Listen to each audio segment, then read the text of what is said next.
This week's episode is all about past life regressions. It's one of my favorites. I recorded it way back in January and just was in a super vulnerable mood. And every time I listen to edit it, I usually end up crying. So some of the things I talk about is what a past life regression is, why someone would want to get one, the different ways that you can experience a past life regression, and then I share 3 of my own regressions and the lessons that I have learned from them. It's really a heart-opening, beautiful storytelling sort of episode, and I really, really know that you will enjoy it. Last thing, if you've been really enjoying my show, thank you. Thank you. That means so much to me that you have returned to listen. And I'm asking you to please consider leaving me your review or rating and sharing it with somebody, because I am very much in the growth phase of this podcast and I want to keep it going. So your feedback means everything in this growth process. It'll only take a minute or two, and the value that it will bring is more than you could know. All right, that's it. Kick back, relax, enjoy the show.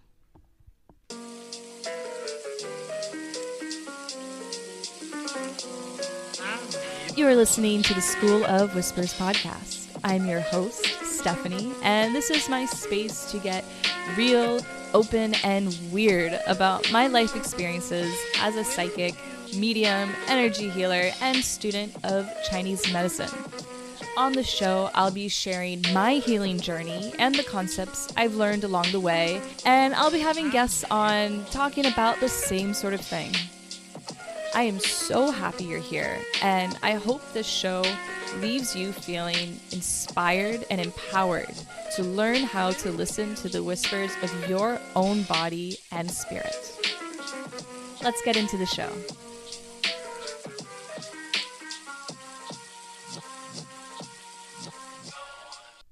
Hello. Welcome to the podcast. If you are here for the first time, I am Stephanie. I'm your host. The topic of this podcast is past life regressions. I want to talk about what they are. I want to talk about why they can be valuable, and I guess the different ways we can do it. And then I want to tell you about 3 of my regressions that I wrote down because they're super interesting, and I think the lessons that I took from them might be valuable or at least interesting to you.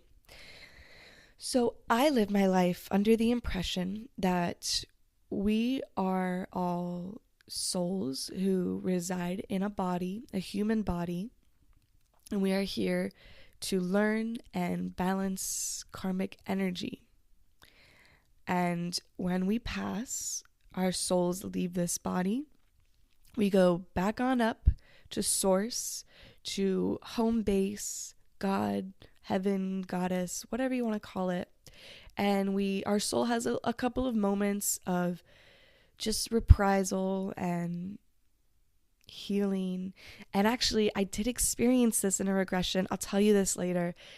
I don't think that what I experience is a blanket statement for how we all experience life, because perspective is everything. But again, it was super interesting and you might take some value in it. So after this point of resting, rejuvenation, feeling so much love, our soul decides, okay, time to go back in the pool. And so we sit down with our guides, our past lives, our ancestors, maybe other souls that we have karmic energy that needs to be balanced with. And we sort of write down contracts for the next life. And because we have free will, these contracts aren't exactly, what's that word? Necessary? Obligatory. You don't have to go through them. You can be faced with them in your human form and just kind of be like, nah, can't be bothered. It's just a matter of, will you remember and will you agree, I guess, with this contract? But nonetheless, contracts are written. We create a personality. We create a little bit of a story, and then we return. And unfortunately, we forget everything, but that's the beauty of it. We forget so that we can really feel the beauty, the power of remembering. And so with this, whole, you could call it a story. It's my belief system, I guess. Reading the book, Many Lives, Many Masters, really helped me sort of formulate this idea of what happens after we pass on. And I've read a couple of other books that have helped me resonate and create my own explanation. Take it or leave it with everything I have to say. If it resonates and it's for you, if it doesn't, you can say no thank you. And I do that with everything that I learn about. I take what I like and I leave what I don't. So a past life regression is when you are in this present life in a state of meditation or hypnosis, and you are sort of thrust back into that life, and you can smell and feel and see all the details of that old life, and it's like you're there, and you have this feeling of familiarity to it. That's how I know, because before I had a practitioner walk me through a past life, and when I had first learned about past life regressions, I had learned that it was through hypnosis, and that is one of the many forms. I have actually been with a practitioner. We went through a past life regression through a distal acupuncture session, and it was a combination of using a doll as a proxy for my body, and my practitioner opened my chakra centers, and I think we used a little bit of, the way that this is all possible is through Qigong, which is a form of ancient Chinese energetic healing. But you can do it in a lot of forms, and the first time I've actually been through a regression was alone by myself in meditation. So there's many forms. But how I know that this is a past life regression is the sense of familiarity. Like I've been there before. And when you're in the regression, you can see faces who physically look totally different, but energetically will hold a similar stamp to someone that you know in this current life. I've seen my mom, my sisters, my husband, my professor, my mentors in my past lives. And that's just kind of, because when I'm in meditation, I see a whole lot of stuff. I see a whole lot of visions. Some of them are just for the sake of a story, a learning. Some of it is maybe it's the future, maybe it's the past. But how I know that it's my own regression is when it feels familiar. So why are they valuable? Why would we want to even do this? In my experience, when I've experienced a past life regression, it's been incredibly healing. We don't necessarily reach our highest form in our past life. We don't necessarily learn all the lessons that there are to learn and fulfill all the contracts that our soul had written up in our past lives. And that's partly why we cycle back. We cycle back into reincarnation so that we can balance the karmic energy we hold with ourselves, with others, maybe this whole entire planet, this whole matrix that we're in. And maybe we come back because we just like it so much. Honestly, the thought of me being in my last life makes me feel kind of sad because I love Earth school so much. I hear a lot of people talk about how is just painful and it sucks. And yeah, it is painful. It is suck. There's some really hard moments, some real bullshit moments. But I really, really, really love this planet. I love the smells. I love the tastes. I love the plants and the animals and just really everything about it. But that's, and I'll say this a lot, I think, in every episode. I freaking love Earth. But anyways, that's answering the question, why do we come back? But really, so in these regressions, I am faced with faces that help me understand sort of the mechanics around our relationship, especially the really hard ones in this present life. When I see those faces in my past life regressions, it is so healing for our present day relationship, because it helps me understand why we struggle in the way that we do. And it helped me understand, what did I forget to learn? What was a lesson that I forgot to bring with me in this life? And it's like, with the snap of karmic energetic fingers, I am in a state of remembering. And in my present day, I'm able to observe. It's like, I feel if I'm in conflict with a certain person, I feel that energetic timestamp. And all of a sudden, I'm back in that memory again of that past life. And I remember, oh, yes. This is the lesson that I need to learn. This is the lesson I need to carry with me. And everything changes from there on so many levels. And it's also a great way to understand yourself, understand any deep fears or comforts or phobias or things that resonate with you in this life. The more I'm talking, the more dizzy and lightheaded I'm feeling. So I'm going to take a snack break, and then I will return to, I guess I already did tell you about the different ways that you can go in a regression. You can go through it alone, like I have. You can go through it with another through hypnosis, through acupuncture that's distal, or in person through Qigong energy healing. And I am sure there are other ways, but those are the ones that I know of right now. If you know of any others, please reach out. I'm sure I'll post about this on my Instagram or Facebook, so feel free to comment and let me know any of the other ways, or you can send me an email at schoolofwhispers@gmail.com. You can find me through my website. You can find me through email, Facebook, Instagram, blah, blah, blah. All right, snack time. All right, I am back. Actually ended up eating a full-blown meal. And it really made me think about probably the most unpopular opinion that I have on spirituality is, and this sort of realization that having a super restrictive diet, in my opinion and experience, has nothing to do with being extra spiritual. You don't have to be vegan or fasted to be a more spiritual being. You are already a spiritual being.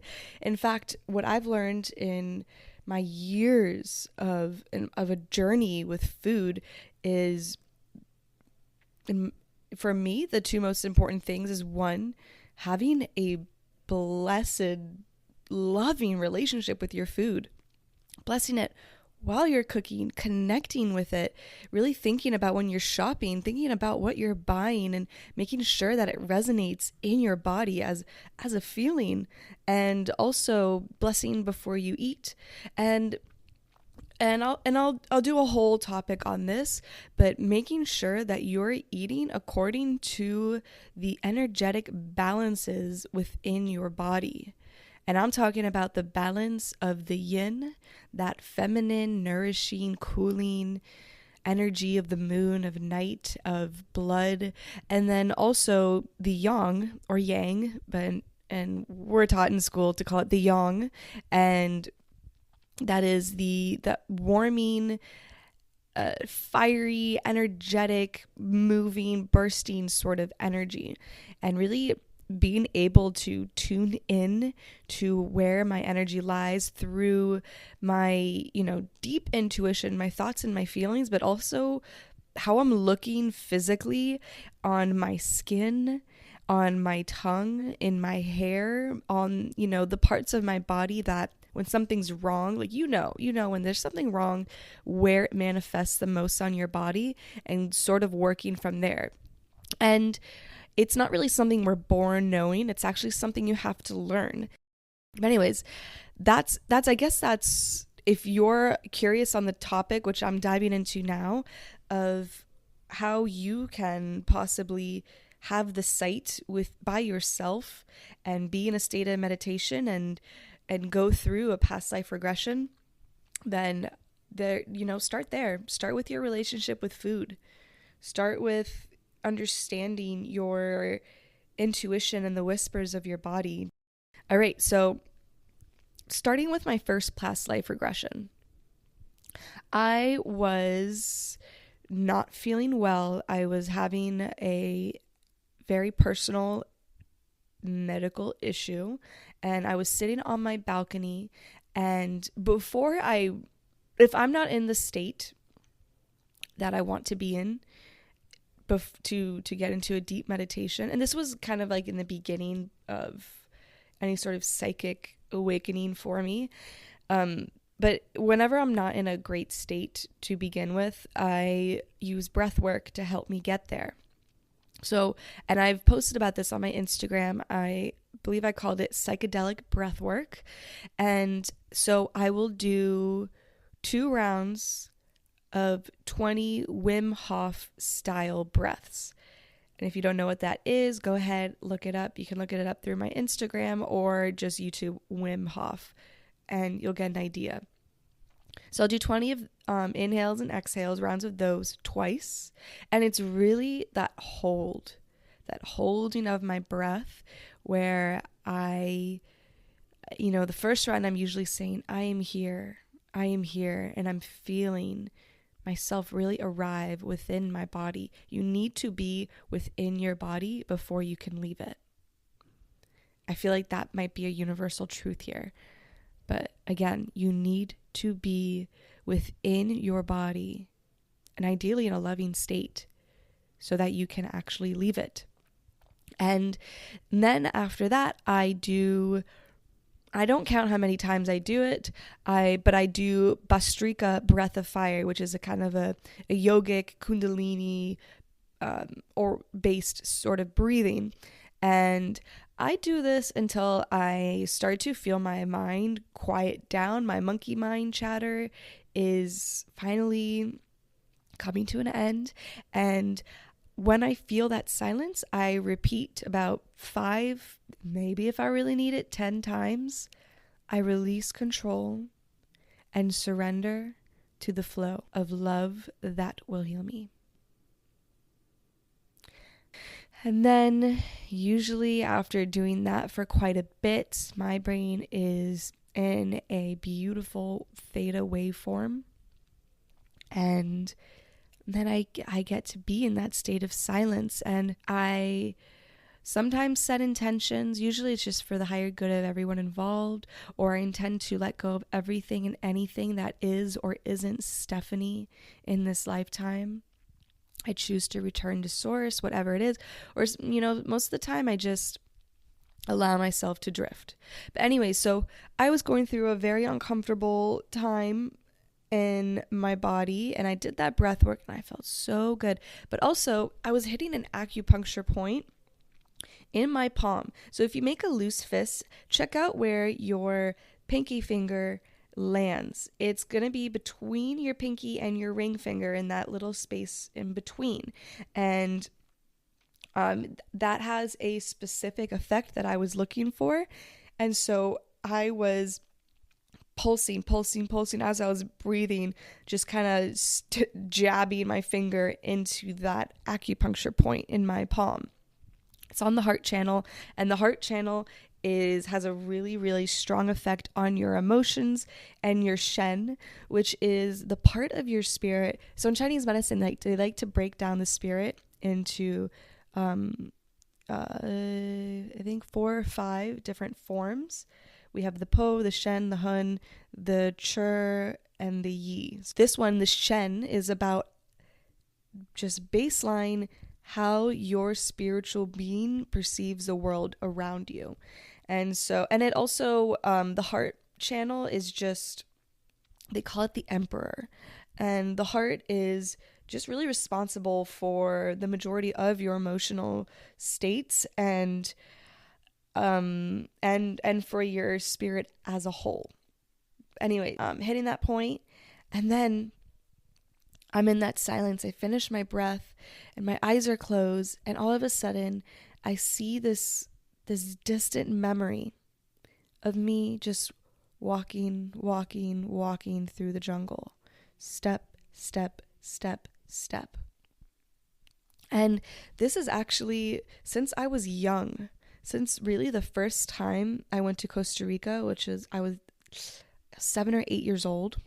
And Costa Rica has just been it when I returned, I guess when my spirit returned there in this life, I realized that I had been homesick my whole life for a place I had never known. And since then, since I was 8 years old, it's just been a prerogative of mine to return to Costa Rica as many times as possible. And so to soothe myself in my youth and until this point, I would have this image of me stepping, walking through the jungle. And all of a sudden that memory returned to me. So I felt this sense of familiarity, but then I'm getting more and more images around me, and I'm getting this feeling, and I'm no longer Stephanie, but I'm still me, but I'm actually in this body of a man, of a man living in the jungle. And I don't know what year it is.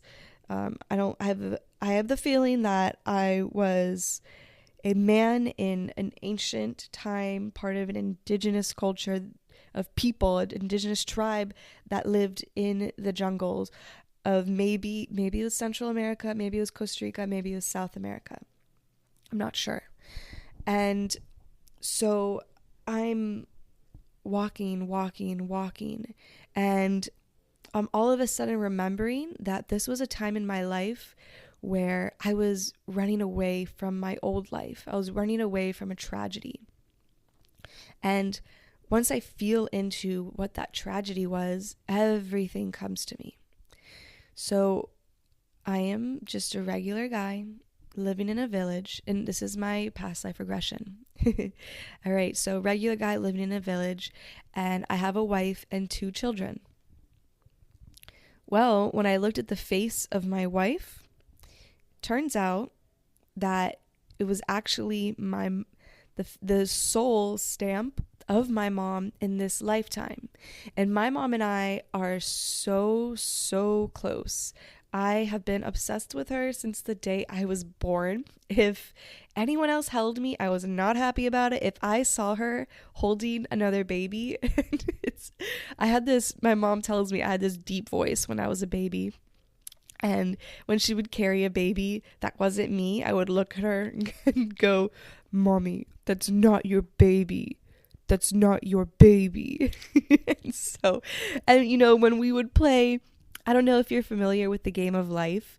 It's a board game where you go through little life phases. And I remember at one point you collect a little token and they're like, congratulations, you get married. You collect a token from this point, and there's a little car that's the little totem that goes around the board game. And you could add an extra peg to it. So I had a pink peg, and I remember they would hand me a blue peg, and I'd be like, "No." Baby Steph would be so upset. I'd say, "No, I'm not getting married. I'm living with mommy. I married mommy, and I'm living with her forever." So just to give you an idea of, I adore my mom. And the thing is too, though, as I've grown older and gone through therapy, I've come to understand that as beautiful as our love and our connection and our friendship and mother and daughter relationship is, there's also a lot of hard stuff to our relationship. I have lived a lot of my life feeling deeply responsible for her happiness and well-being. If there has been any point where I've seen my mom struggle, even if it's as a child, I'm looking at my mom struggling about something that as with my child brain and experience, I can't fully understand. I have felt this deep sadness and almost like this self-disdain, like feeling responsible, like, Steph, you failed yourself, you failed your mom because you couldn't do what you had promised to do, which is to keep her safe and happy. And I've only really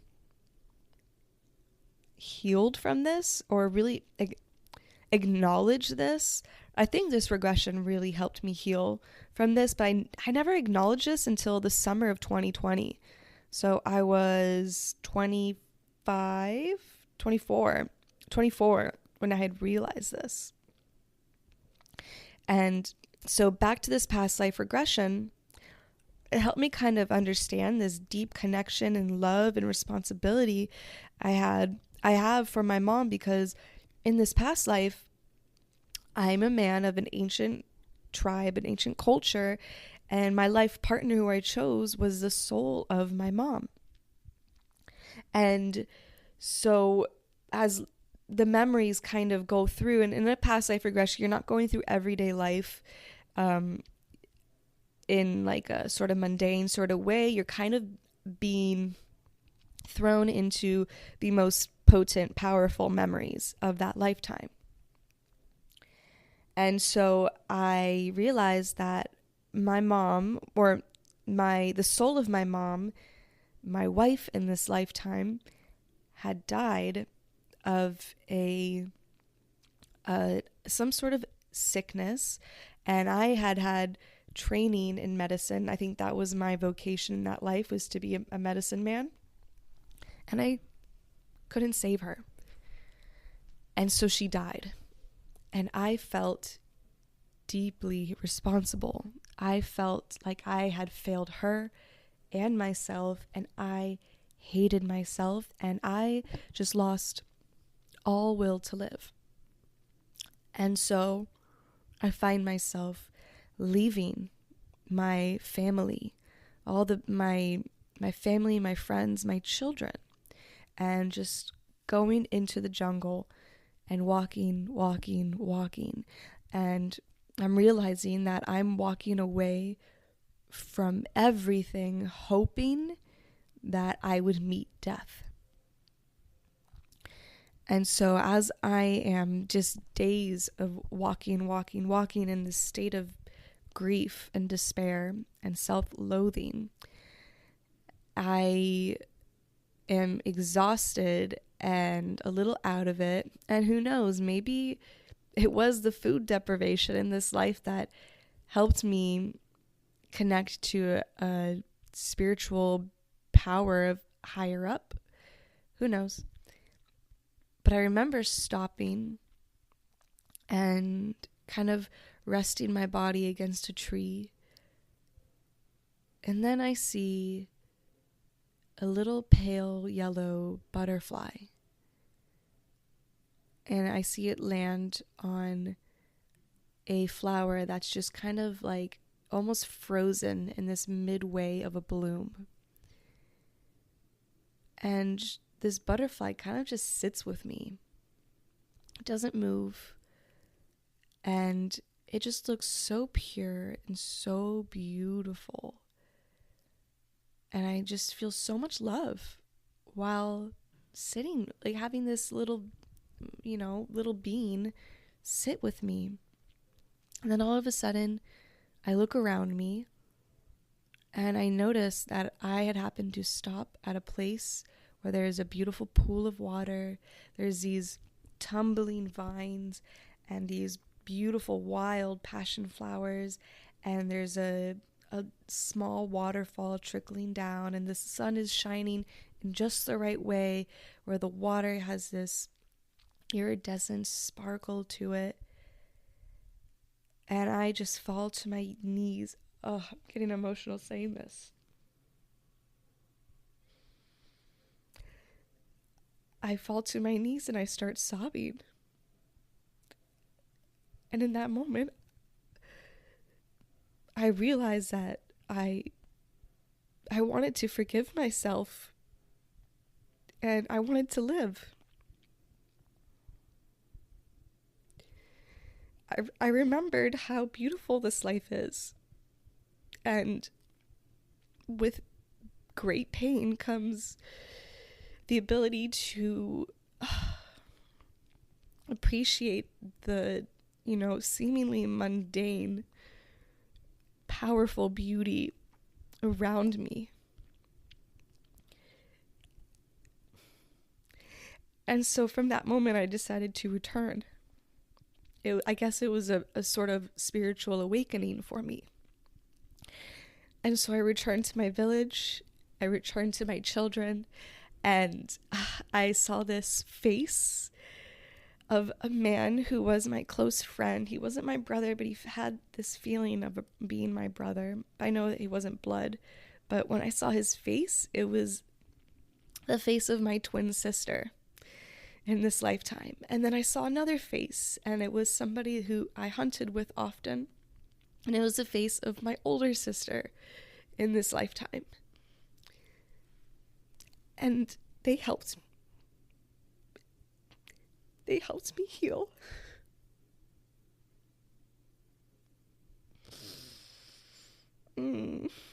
Gabby and Nicole, if you're listening, I love you so, so much, and thank you.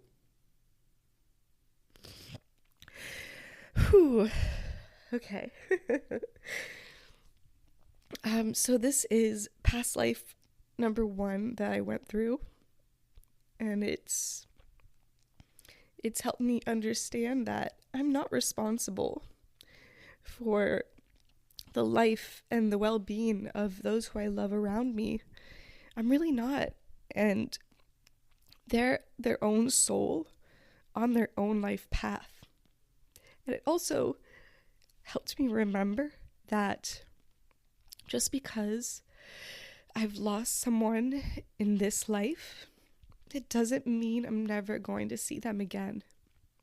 How lucky that for my entire life up to this point, I got to be the daughter of the soul of someone I loved so much that she was my life partner for a short time.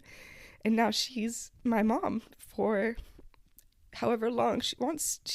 Her soul chose to be my mom.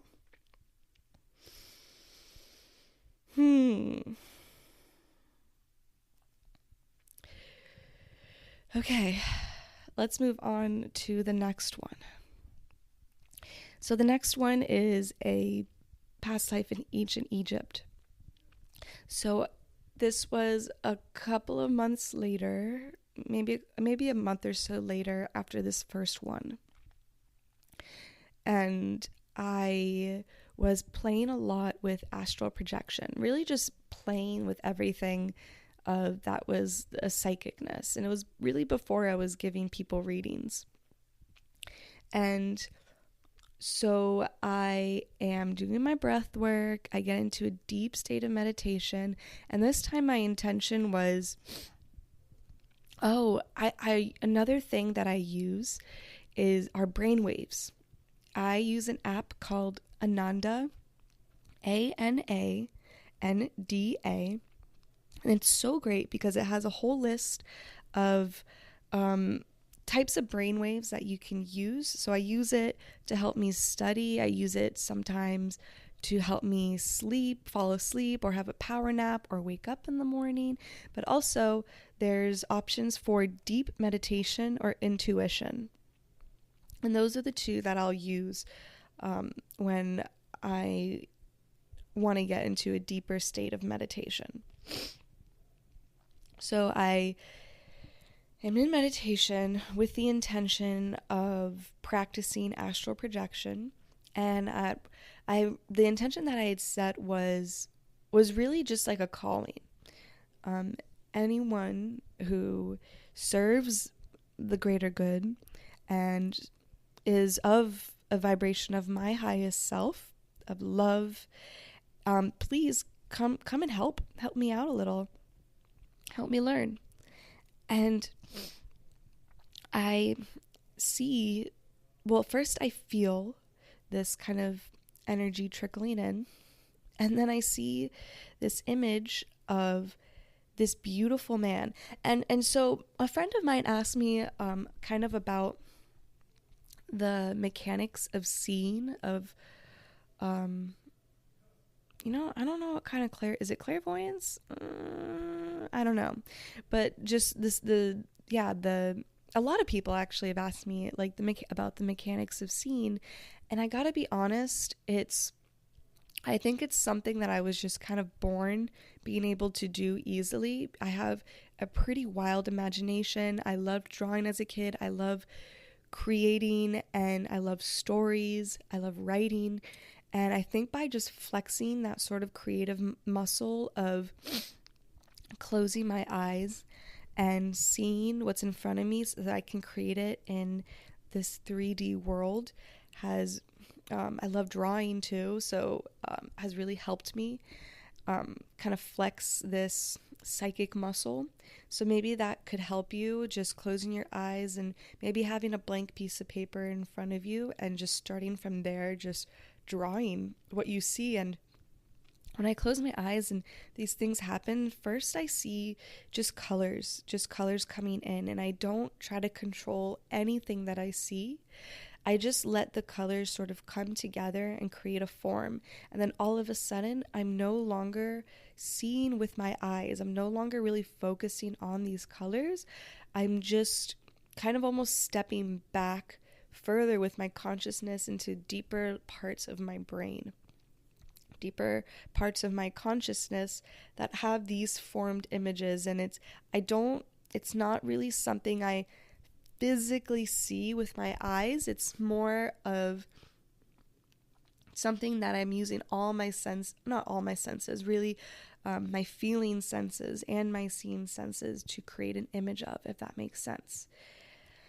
So anyway, so I see this beautiful man. He's got this dark skin that's really smooth and silky, and he has these high cheekbones and this milky smooth skin, and his eyes are these multiple colors of greens and browns and yellow, and he has his head shaved and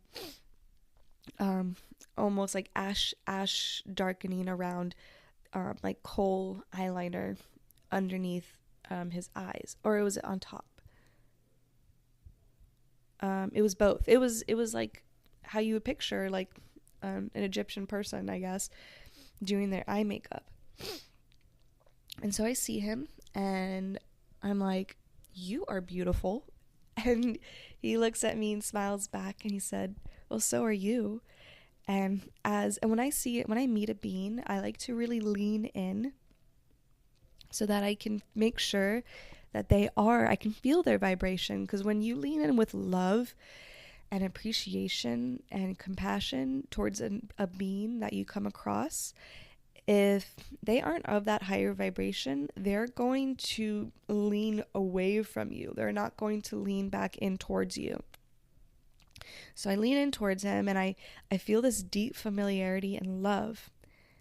And I look at him and I go, "Are you me? Am I you?" And he smiles and says, "Yeah, you got it. You got it. This is you in a past life." And I can't remember at what point he gives me his name, but it's Nefaris Arcane.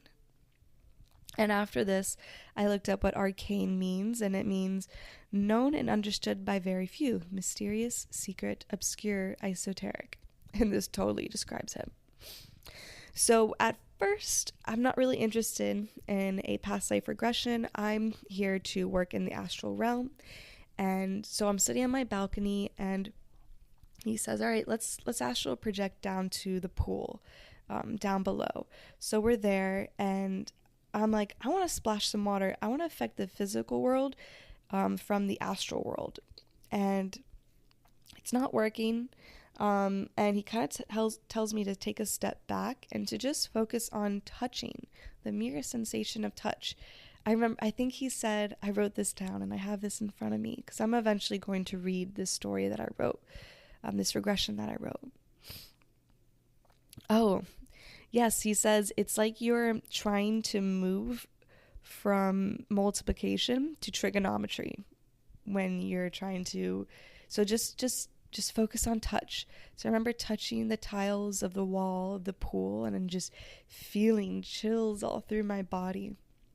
And then while I'm doing this, a mosquito bites me in my human body. And I jump back to my human body and I, slap the bug and I itch the spot and I hear his voice saying, hey, come on back, Steph. And we come on back and he goes, this is your first task I want you to focus on. Focusing within the astral plane. He told me to observe the bug bite and to not let it pull me out of my consciousness. And then he told me very confidently that I'm actually able to push out the venom of the mosquito with my mind. And I was like, are you sure? And he was pretty sure. And since then, I have done this. And, I'm going to give, I always like to say, because I am skeptical. So, is this placebo effect?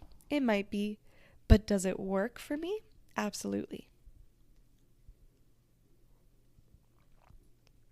So if you're new to this and you want, and you need kind of a step-by-step guide. So step 1, I think I said, it was food. I guess step 2 is working on breath work and getting your brain into a state of non-being. And number 3, if you are getting into the astral plane, focus within this plane. Observe distractions. Do not allow them to pull you out. I think it's called, in the yogic tradition, vipassana. Yeah, I'm pretty sure. And it's observation. It's all about that. And I realized I was doing psychic readings by this point because through doing my readings, I learned how to connect cords, energetic cords. And so we're in this room where I have been to before in the astral plane. It's kind of like a simulation room where anything and everything I want to create, I can create.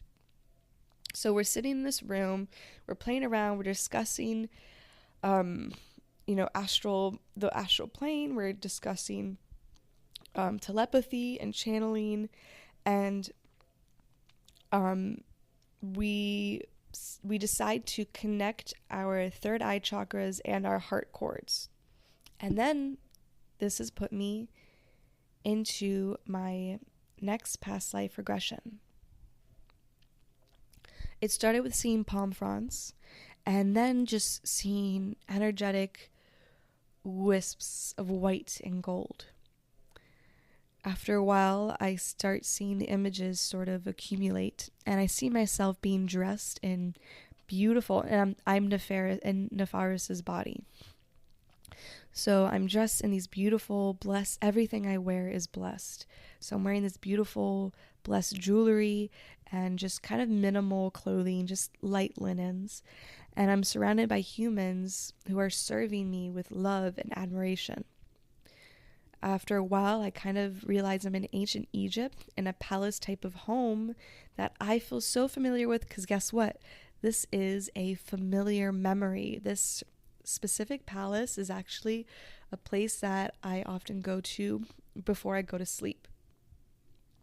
Looking back, again, since I was young. And so I am watching my past life regression and I'm observing myself. I'm starting my day with getting dressed and eating plums and grains and other delicious food. And I get this impression that everything that I'm touching is blessed. So again, I'm surrounded by a community who are my love and who love me and respect me. But I'm not a prince or a pharaoh. I was actually a royal seer. I had a gift of all the clairs and psychic abilities, including seeing the future and healing.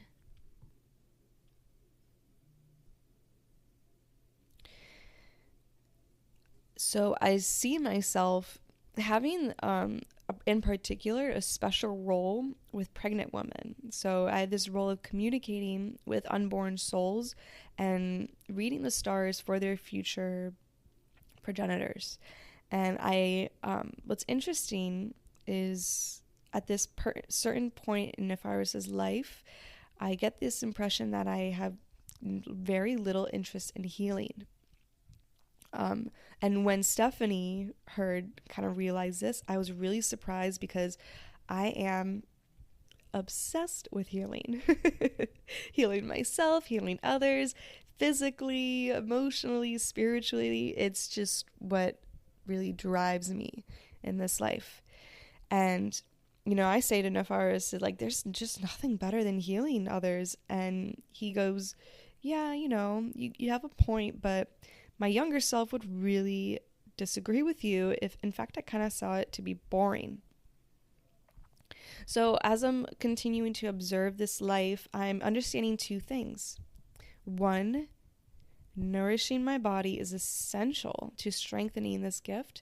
And two, community support is also essential. So at one point, I'm sort of searching for familiar faces, and I'm searching for Mana, who's my husband in this life, this current Stephanie life. And so I'm looking around for him, but Nephiros, tells me, hey, that's later. Don't jump the gun now. Focus with me. So I actually realized that Nephiros has many lovers, and it's men and women. And I was very desired, and I had a lot of love for every lover that I had spent time with. But I was also aware, and I'm realizing this is kind of where my vanity in this life comes from. Like, I'm just really into beauty and looking beautiful myself and being desired by others. And in this past life, this kind of awareness of the desires and of it sort of got to my head, and it began to taint the purity of my soul. And this starts to lead to the trauma of this life. So I did something that I found to be terrible and unforgivable. I had slept with the wife and who happened to be the greatest love of my closest friend. So something gave off the impression that this really close friend was a pharaoh or a prince, somebody who was higher ranking than me. And I, like an idiot, got his wife pregnant. And he never, that I know of, my friend, never found this out.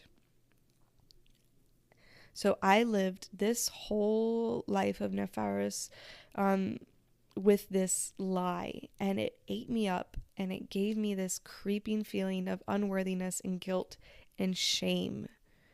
And at one point, I think the guilt kind of convinced me that I loved this woman. I knew she loved me, and we met often in secret while she was pregnant. And it was usually about, and when we would meet up, she would tell me how we'd live out our days with our unborn child and blah, blah, and we'd leave the pharaoh, we'd go, and, it would just be us and blah, blah, blah. And none of it felt right to me. And with that intuition, I knew that this wasn't right. I didn't love her. This wasn't supposed to be my path.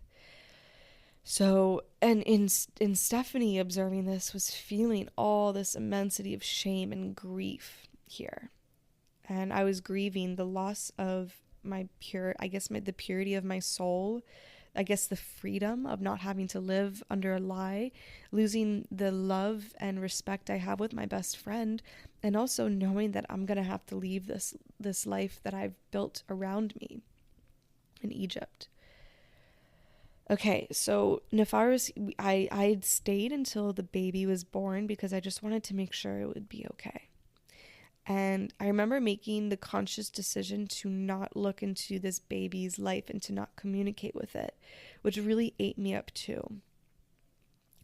And so instead of fessing up, and which would probably mean accepting my fate of further heartbreak, public shame, persecution, and probably death, I decided to run away.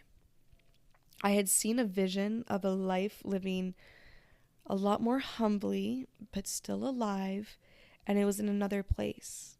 And I think it was somewhere in the Middle East, somewhere like Jordan. I'm not sure, but I remember seeing the soul of Mana. And so this is where he comes in. So Mana was actually a man, and in this past life, I remember this is a time where, from my understanding, there was no shame or really label around homosexuality. I kind of just ran fluidly through my sexuality in this life, and so Mana was this man who ended up being the love of my life and who I would spend the rest of my days with. And in my vision, I had watched myself grow old with him, and I saw that I had died first. And I never. Oh, okay. So I see this vision, and so I just run away. I escape. I leave my home with making sure I left no trace, and I meet him there, and he's just really humble man living in a kind of like this square clay type structure in a small city. And so in this past life regression, I realized that even though I was with him, I just could never shake the shame and guilt that as I lived life on, it was just this underwriting baseline shame and guilt that I always felt. But of course, it over time did grow less acute as our love for each other healed my heart. And interestingly enough, out of the shame and guilt, I decided to dedicate the rest of my life to healing others. And it was like I was always trying to make up for this sense of lack of self-worth. And I'm wondering now if I do struggle with a feeling of unworthiness and almost like I have to prove myself. And shame and guilt are definitely low vibrational emotions I still have to work through. And I'm also wondering if, really, and while I don't believe anymore that I am unworthy and that I am a shameful, guilty person, I do not believe that anymore as Stephanie in this life.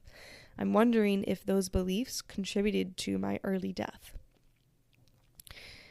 So as I'm wondering this, in my regression, I hear Nefaris telling Stephanie that no lie is ever worth living out to death. It steals essence and vitality from the soul and the body. The truth is always worth it because it keeps your vibration rising and, most importantly, your soul free. And at this moment, I see myself in this life die. And as I'm watching this soul mist off of Nefaris's body, I asked him to show me more. I wanted to see what abilities I had. And so I'm kind of thrust further back in his life, kind of back towards the beginning in Egypt. And I was young and beautiful again. And I was in a dark temple in a space alone.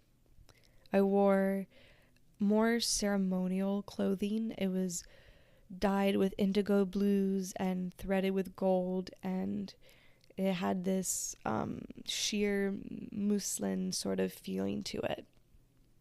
I was sitting on the floor, and I had all these blessed and sacred items around me.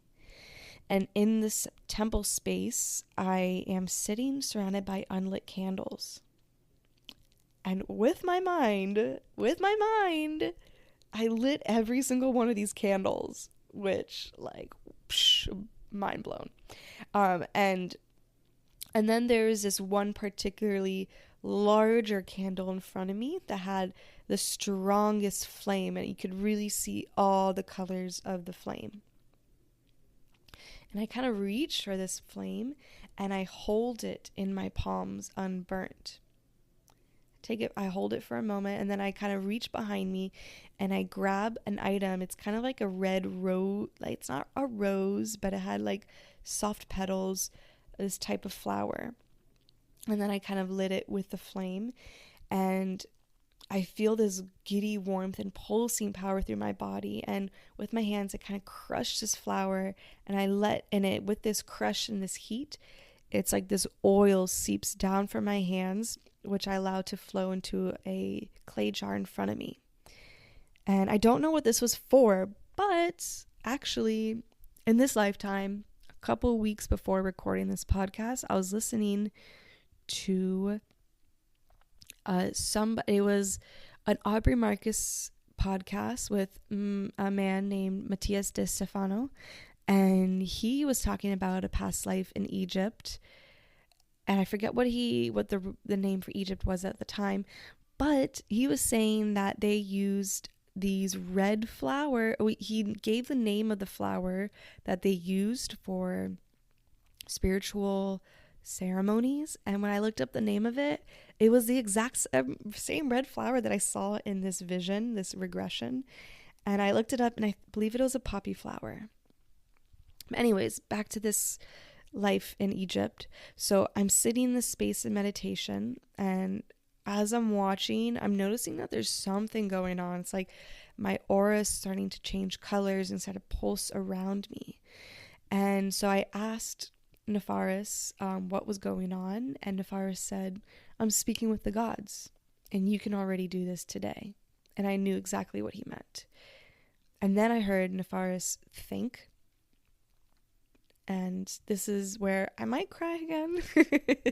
I don't know, but it was just this okay. So Nefaris says to me, Stephanie, I give you the gift of worthiness.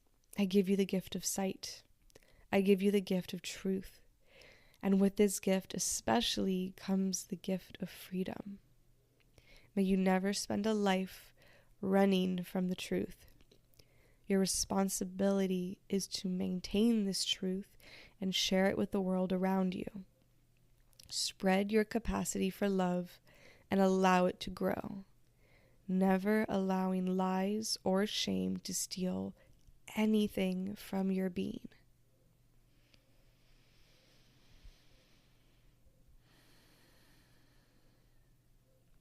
And then I kind of just zone out from that point.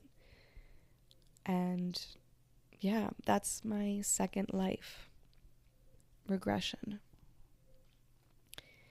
And I just want to take a moment and say, well, I guess thank you to the soul of my husband to start Mana, because he has healed me he has helped me heal so much in this present life. And I saw how he had helped me in this past life, just loving me for who I was, even though I had this baseline self-disdain again, this shame and guilt.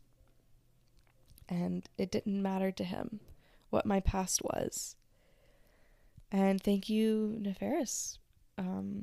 We have met again in the astral plane, and I'm so grateful for all the teaching, and I'm grateful for the life you lived of running from the truth, so that I can know in this life that running from the truth is never a way to live. The truth is freedom, and I'm telling you this right now. The truth will always set you free. All right, my last life. So this was a point, so I've mentioned this in earlier episodes, that water, wow, I'm realizing I hit an hour here. Okay, I'm realizing in this, okay, so I've told you this before, water is highly conductive. So I love taking baths and getting into meditation. And so I lit a candle, And I am listening to brainwaves, taking a bath, and I'm doing a meditation where I'm just focusing on the candle flame. And this is it's called, in yogic tradition, it's called Tritaka, which is just cleansing your mind through the observation of one single item. It is super healing for your spiritual being and for your brain, and in turn for your body, to be able to focus your mind on one thing and then let your mind go. The mind, mental chatter, the running thoughts, they can create pathology and keep you from center in so many ways. Anyways, so I'm watching this candle and I hear in my mind, it begins and ends by candlelight. So the year's 1556. I'm in Scotland, I believe, and my name is Siobhan, and which is just so relevant, after I looked up this name, and this name means directly, translates to God is gracious. So my name is Siobhan Richards, and I am the older sister to a young girl named Mira, who, when I see her face, I realize is my twin sister, Gabby. So we live alone together in a small town, and my parents had died. And apparently I had predicted my mother's death. I had the gift of foresight and often connected, or I guess precognition. And I often connected with Source through gardening and convening with animals, creating medicinal tinctures and drinks, cleaning. Cleaning was super spiritual, and that was a huge lesson for me, because in this life, Stephanie really finds cleaning so boring, but really cleaning is such a spiritual act.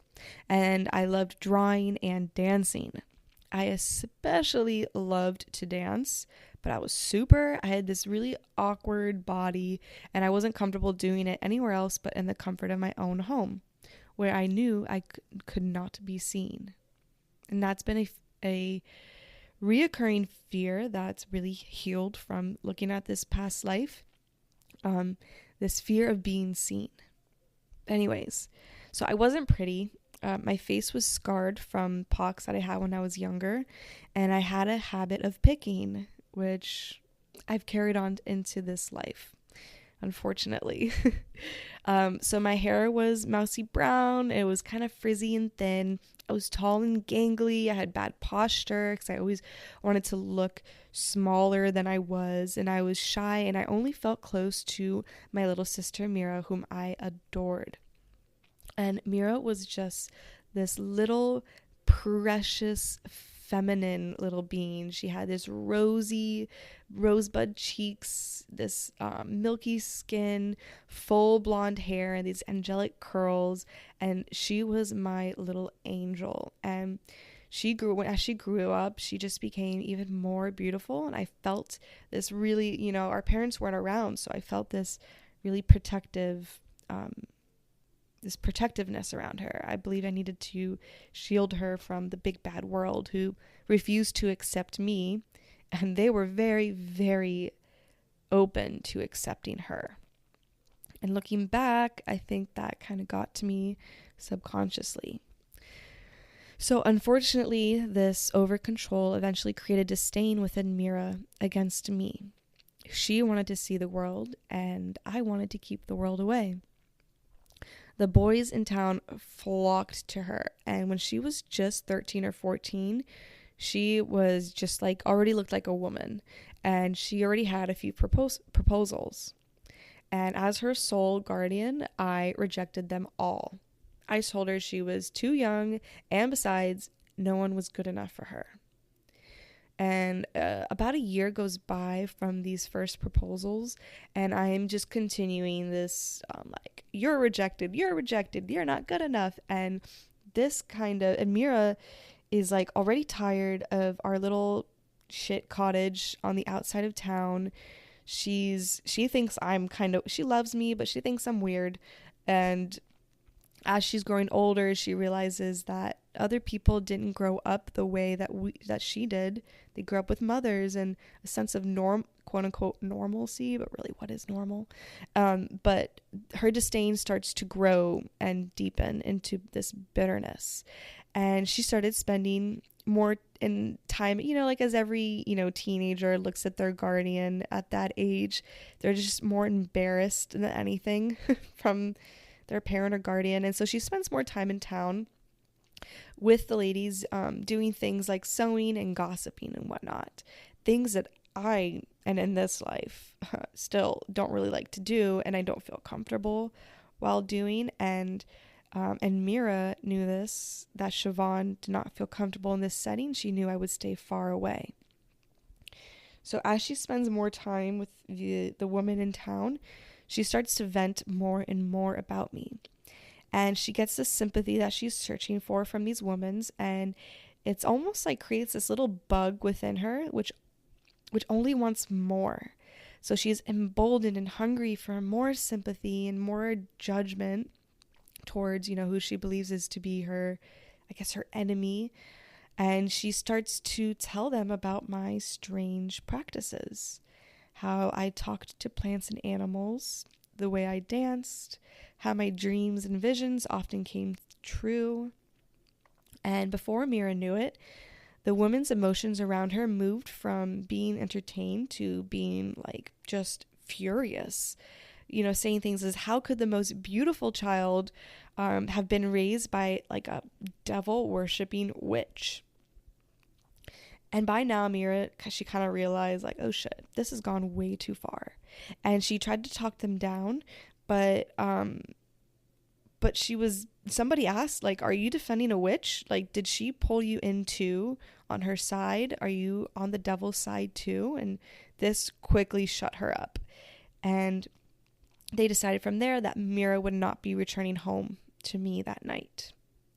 So meanwhile, Siobhan is home, and I just finished cleaning. I was making dinner, and because Mira was late, as usual, I decided to take advantage of my time alone, and I just started, humming and moving and dancing by the candlelight, moving to the inner songs of my heart, calling upon my God, my past loved ones, and ancestors.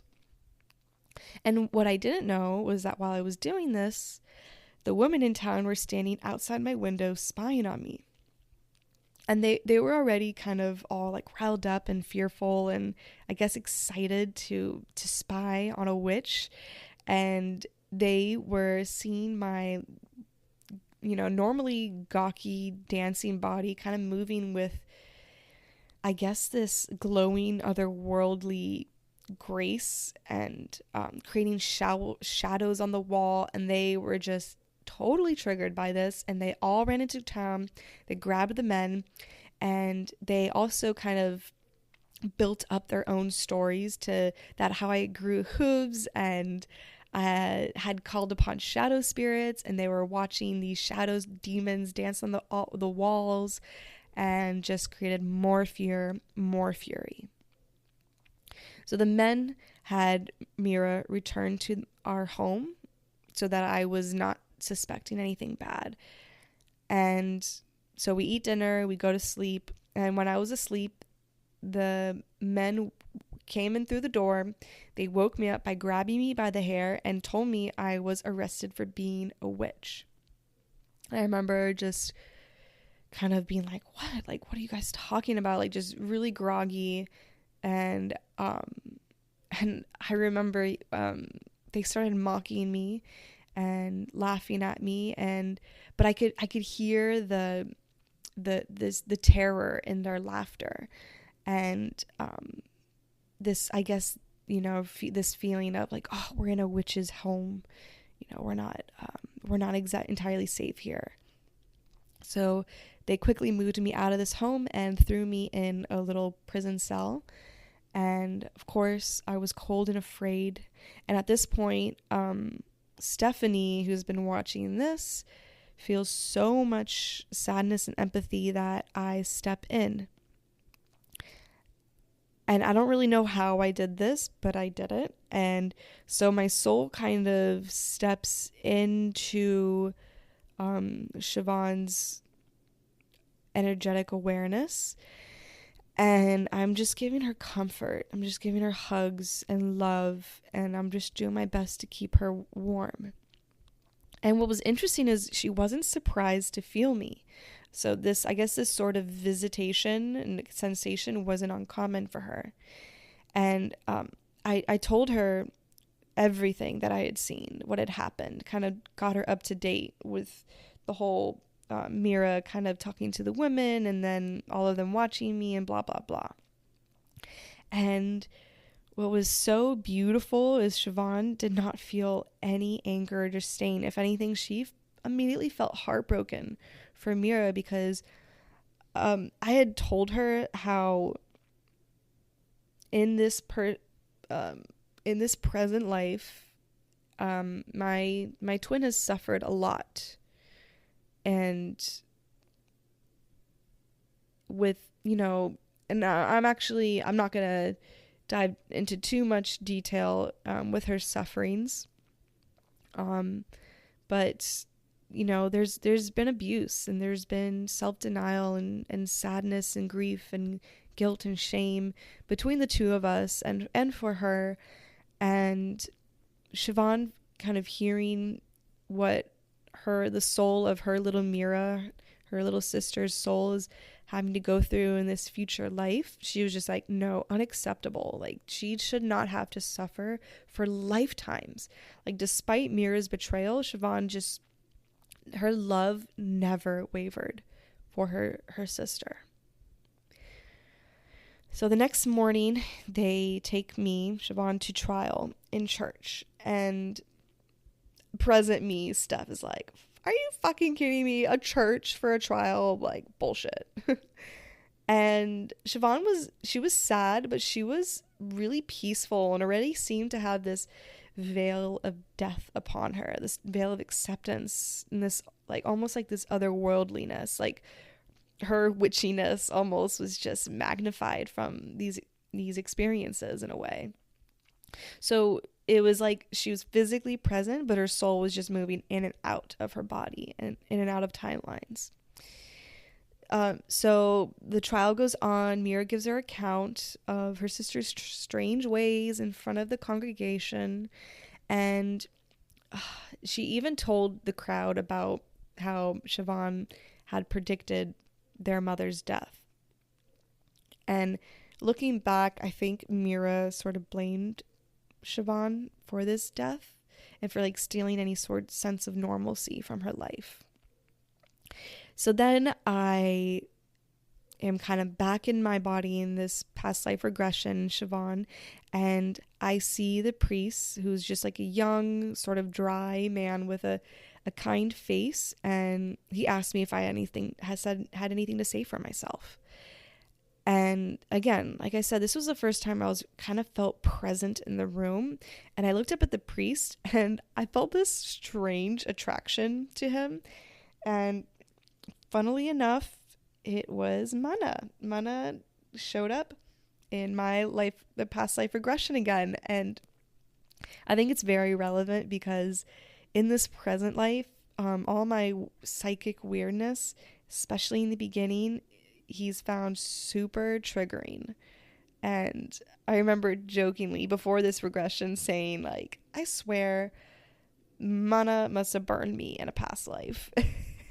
And well, he didn't burn me, and actually he showed me as much compassion as he could in this past life. He was definitely a bit of an instrument in all of this.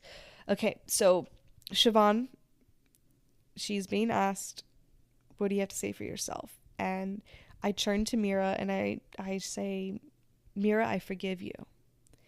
Mira, I don't want you to feel any guilt for any of this. I want you to live your life enjoying your sovereignty while also feeling my love for you. And of course, this triggered a lot of emotions in Mira, and I sensed it was emotions of guilt, anger, shame, and regret. And I remember watching her just bitterness kind of seeping out of her, and she laughs and she goes, "You forgive me? I did nothing. You took Mother and you took my life. You're getting what you deserve." And of course her words stung, and I just sort of looked at her, and I felt ashamed and guilty for how she felt, for feeling like I kind of took her life and all the possibilities that could have been with it away from her. This feeling of responsibility for the happiness and well-being of those who I love. Big theme for me. And during her speech, I just immediately started picking my face, and my face was just bleeding. I had these sores, and with my head down, I mumbled, I mumbled, "I love you beyond this life." And only those of us in the front of the room, which was me, Mira, and the priest, could really hear this. And so the priest, he reflected on this exchange between us, and his, I guess, connection with his God was just, he just felt like a woman of the devil couldn't be capable of this level of love and compassion. But he looked at the room and could feel just the rising wave of anger, and them being moved by the beautiful Mira, who's, you know, her replying to her wretched, bleeding, bloody, like sore covered, dirty, frizzy haired sister. And the crowd's energy was just kept on rising. They started to jeer at me, and they wanted blood. So the priest considered the consequences of any just of absolving me. He considered absolving me of my accusations, but he knew that this crowd was a mob by this point, and they would want to blame somebody. So with a heavy heart, he silenced the crowd and told them, "All right, this woman's guilty of witchcraft, and I would be sentenced to death by being buried alive," because to him this seemed like a much more humane and non-humiliating death versus being burned at the stake. And in hindsight, I think he's right. So I was placed in a coffin, and I remember finding a candle and a match, and a part of me just knew that the priest had put it there for me so that I didn't have to die in complete darkness. And then I remembered, yeah, right, it ended by candlelight. And then Stephanie kind of wakes up. And I touched on, as I was telling the story, why what the lessons I learned. So I learned that my picking, I tend to pick my skin, my face, and when I'm anxious, and I'm realizing it's a form of coping that I developed in past lives. And I also understand why I have had a lot of like this fear, and I've had a lot of dream experiences of my twin sister turning against me and having others turn against me as well. And just this like sort of humiliation that I've often felt. And I also understand that, so we're twins, but I've just always felt this sort of this responsibility and like this protectiveness for Gabby that just never served our relationship. And it was like Siobhan didn't believe that Mira was capable of taking care of herself or making her own decisions. And it's not exactly because I didn't trust her, but it was because I was just blinded by taking on this protective caregiver role. And this was really wrong, because all beings should be allowed the freedom to make their own decisions. We all deserve independence and to be encouraged to trust our own intuition, which I did not do as Siobhan in that life. And I also understand why I've grown up just feeling super apprehensive about others seeing me dance in my fullest expression, which I have totally shaken off by now. I've also understood why I feel as an other, especially when I'm around, like you're what it means, I guess, to be a typical woman. I've just never been a normal, quote unquote, woman. And that's totally fine. And I also understand why this sort of precognition and connection with source, and this precognition is just like something I've always felt apprehensive about. I have it in my readings and I've always just like not wanted to share, but the guides would tell me like, no, you are not going on with this reading if you are not sharing this information. And I totally understand why I feel that way. But also I'm understanding why just like this deep connection I've always felt with plants and animals and food and creating a clean, comforting environment and dance, why they feel so good, but have also felt like little sources of guilt within me, like a sense of apprehension and self-judgment, as if I should be doing something that's more normal or quote unquote valuable. And I'll go through this little prayer, and I'm going to share it with you at the end of my past lives. And so that maybe if you end up finding yourself in a past life regression and you're faced with these heavy, deep traumas, you can bring yourself comfort. And this is where I'm going to end the podcast here. I release myself of all of these wounds. I release the trauma of this past life, the patterns I formed, and the karma I accrued. I choose to embody the lessons I learned, and also to embody the moments I felt truly myself in this past life. And for myself, I'm going to say out loud, I honor the strong, loving, unique, and connected woman that you were, Siobhan.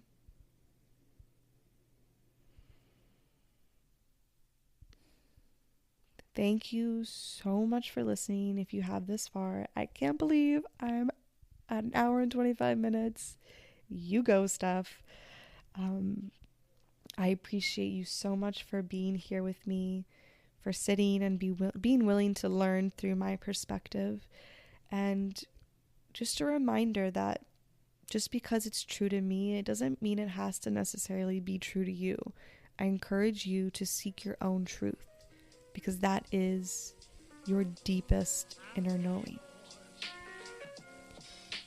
If you want to connect, you can find me on Instagram as Steef, Steef. You can find me on Facebook as, I might add that in end notes or end credits, because I can't remember what my Facebook thing is, but my name on Facebook is Stephanie Wright. Or you can find me on my website, schoolofwhispers.com, or send me an email at schoolofwhispers@gmail.com. Thank you for listening, and I'll see you next time.